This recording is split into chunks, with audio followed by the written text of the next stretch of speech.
কি মনে হচ্ছে ইউএসএ তে আর আসতে পারবেন না? সবাইকে বার করে দেওয়া হবে? আমাকে তো কেউ মেসেজ করে বলছে যে কিরে তোদেরকে কি ফিরে আসতে হচ্ছে। এত এই খবরগুলো অবশ্যই আপনাদের কাছে গেছে, তার কারণ সেটা টিভি চ্যানেল হোক, ইউটিউব চ্যানেল হোক, মানুষজন এমনভাবে ভিডিও করছে এবং মানুষজনকে ভয় পাইয়ে দিচ্ছে যে সত্যিই একটা ভয়েরই জিনিস। কিন্তু এরকম কিছু না। এই দেশে শুধুমাত্র যারা অবৈধভাবে আছে তাদেরকে বিতাড়িত করার বা তাদেরকে বাড়ি পাঠানোর একটা চেষ্টা চলছে মাত্র। যারা এই দেশে বৈধভাবে আছে তাদেরকে কেন চলে যেতে হবে এরকম ভাবে? তারা যদি চায় তাদের ইচ্ছে মতো তারা বাড়ি যেতেই পারে, কিন্তু তাড়িয়ে দেওয়া বা এই দেশ থেকে চলে যাওয়ার ঘটনা কিন্তু এখনো কিছু ঘটেনি।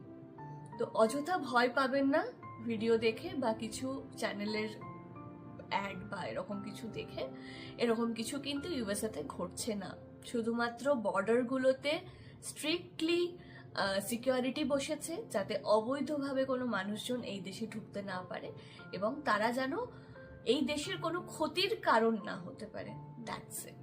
চলুন আজকে আমরা টপিকে ফিরে যাই। আগের দিনই বলেছিলাম যে ইউএসএ তে নতুন প্রেসিডেন্টের কিছু এক্সিকিউটিভ অর্ডার্স যেগুলো সাড়া ফেলে দিয়েছে গোটা দেশে, দেশের বাইরে, সেগুলোকে নিয়েই আজকে আলোচনা করব।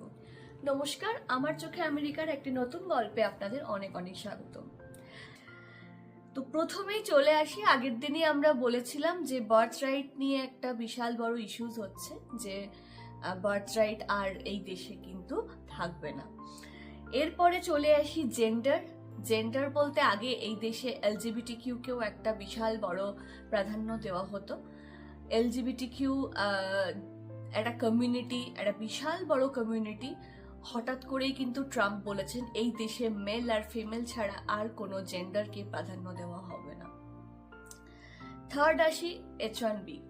H1B আমরা সবাই জানি, আগের দিন আমিও বলেছিলাম যে H1B যারা ইন্টারন্যাশনাল ওয়ার্কার্স তাদেরকে দেওয়া হয়।